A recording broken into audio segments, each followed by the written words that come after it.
Olá, seja muito bem-vindo ao canal Leão de Judá. Ative o sininho para não perder os próximos conteúdos. Clique em curtir se você gostar deste conteúdo e, se possível, comente aqui embaixo o que você achou deste conteúdo. Você imaginaria contemplar o céu? Que oportunidade extraordinária seria espreitar na sala do trono de Deus e testemunhar os conceitos celestiais. Isaías teve este privilégio e, após algum tempo lá, compartilhou conosco sua visão do que ocorria nos domínios celestes. A visão comum dos habitantes do céu, seres alados tocando harpas e voando pelos céus. Não encontra eco nos textos. Então, deixe de lado todas as preconcepções sobre o que é o céu e abre espaço agora para receber a visão de Isaías. Vamos explorar o livro de Isaías. Lá oferecerá insígnites fascinantes. Seus registros proféticos estão entre os mais detalhados de todos os livros do Antigo Testamento. Isaías, o profeta, que viveu em Jerusalém, foi enviado por Deus para comunicar-se com os líderes de Judá e Jerusalém. Ele começou proclamando a mensagem do julgamento divino, alertando os líderes corruptos sobre as consequências de sua desobediência à aliança com Deus.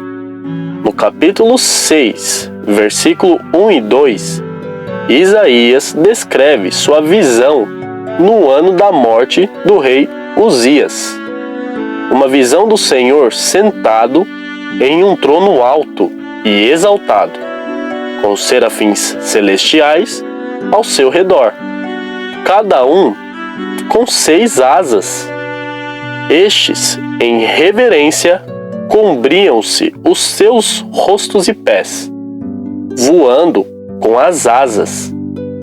A visão do trono de Deus é um tema recorrente em outras partes da Bíblia.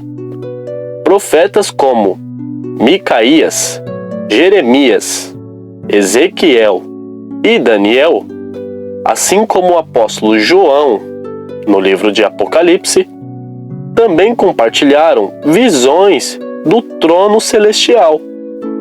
O aspecto mais significativo do reino celestial é a presença de alguém sentado no trono, simbolizando autoridade suprema. Mesmo diante da morte de uma figura proeminente como Uzias, Isaías é assegurado de que Deus continua reinando em seu trono. Além disso, os serafins, ou querubins, cercam o trono de Deus, conforme mencionado em várias passagens. Em Apocalipse, eles são chamados de criaturas vivas, revelando uma majestade indescritível diante do trono. Assim, mergulhar na visão de Isaías nos convida a abandonar nossas concepções limitadas e contemplar a grandiosidade do céu, onde Deus, o soberano, reina em seu trono celestial. No livro do Apocalipse, versículo 4, versículo 8, o apóstolo João ecoa no capítulo 4, versículo 8. A visão de Isaías ao mencionar os serafins de 6 asas. Estes seres celestiais, um dos 2 tipos mencionados por Isaías, sendo outro os querubins, são descritos como guardiões próximos ao trono divino. Isaías, no capítulo 37, versículo 16, nos oferece um vislumbre da majestade de Deus, que está entronizado acima dos querubins. Estes anjos, com um par de asas, estão associados de perto ao trono, possivelmente como guardiões, enquanto os serafins, com suas 6 asas, voam acima dele. Simbolismo das asas é intrigante. Os serafins, ao cobrir seus rostos e pés com asas, expressam humildade e reverência diante de Deus. Cobrindo seus rostos, mostram sua consciência de sua indignidade ao olhar para o rosto divino, obedecendo à admoestação de que ninguém pode ver o rosto de Deus e viver. As asas também têm um propósito prático. 2 são usadas para voar, enquanto o restante é dedicado à adoração. Isaías revela que os serafins usam a maioria de suas asas para reverenciar a Deus. A palavra serafins deriva do hebraico para queimar, talvez associando esses seres a relâmpagos. No entanto, em outros contextos, eles estão ligados a serpentes, uma metáfora potencial de purificação, como mencionado em Isaías 30, versículo 6. Cada texto proferido neste conteúdo é importante que você venha anotar para o seu estudo mais tarde. No capítulo 6, versículo 3 e 4, testemunhamos o louvor dos serafins. Eles dizem: Santo, Santo, Santo é o Senhor dos exércitos. Toda a terra está cheia de sua glória. Estes seres celestiais não estão diretamente falando com Deus, mas exaltando sua natureza gloriosa uns aos outros na presença divina.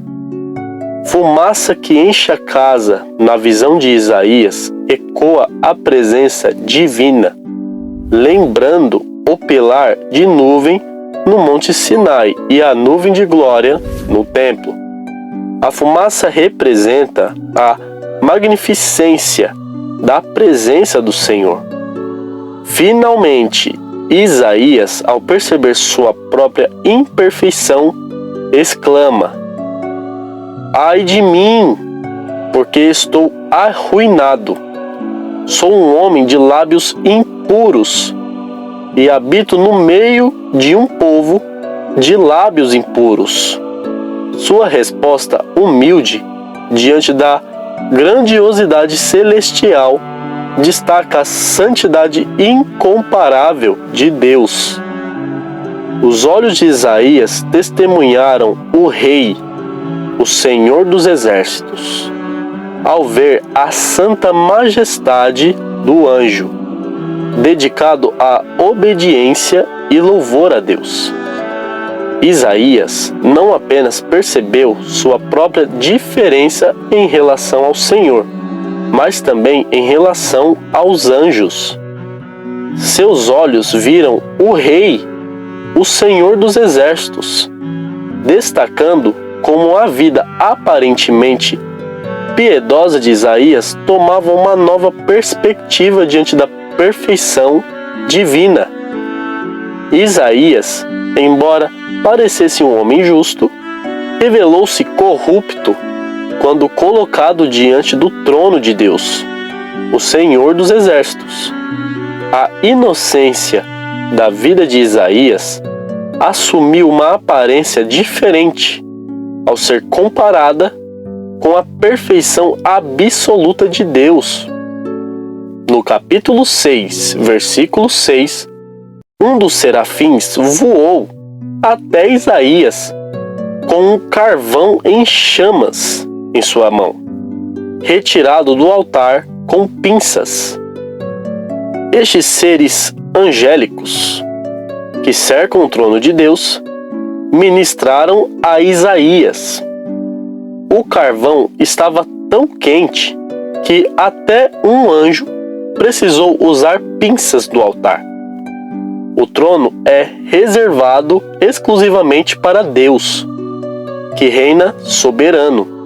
No versículo 7, o serafim tocou os lábios de Isaías com o carvão em brasa e disse: escute com atenção, teu pecado é tirado e o teu pecado é expiado, e está perdoado.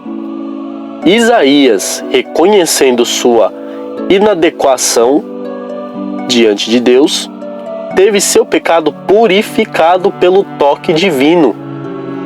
O fogo ardente, símbolo do juízo e purificação, foi aplicado a Isaías.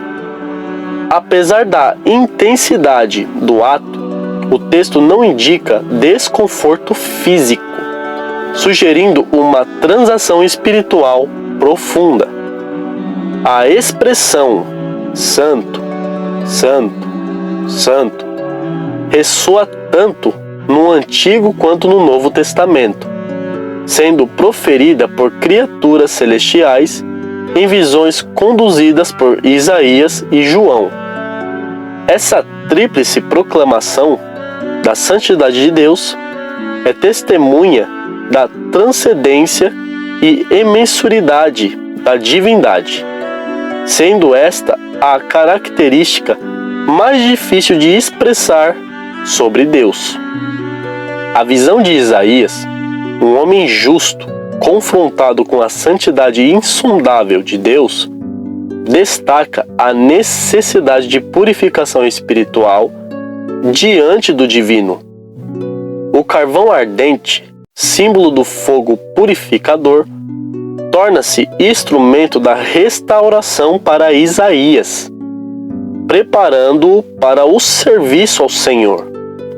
A santidade não é inerente à nossa natureza.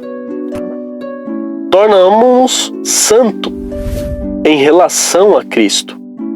Essa santidade não é algo herdado, mas atribuído a nós. Uma santidade imputada somente em Cristo. Tornamo-nos a justiça de Deus, como afirma 2 Coríntios, capítulo 5, versículo 21. Cristo, que não conhecia pecado, foi feito pecado por nós, para que pudéssemos nos tornar a justiça de Deus. A santidade de Deus é o que distingue de todos os outros seres, transcendendo a perfeição e pureza. Isaías, ao testemunhar a visão de Deus em Isaías 6, experimentou pessoalmente a santidade de Deus. Isaías, embora profeta e homem inocente, reconheceu sua pecaminosidade diante da magnificência divina. Este é um lembrete de que a nossa justiça é imputada por meio de Cristo. A tríplice proclamação Santo, Santo, Santo ressoa tanto no Antigo Testamento quanto no Novo Testamento. Os serafins, na visão de Isaías e de João, usam essa repetição tripla, conhecida como triagiano.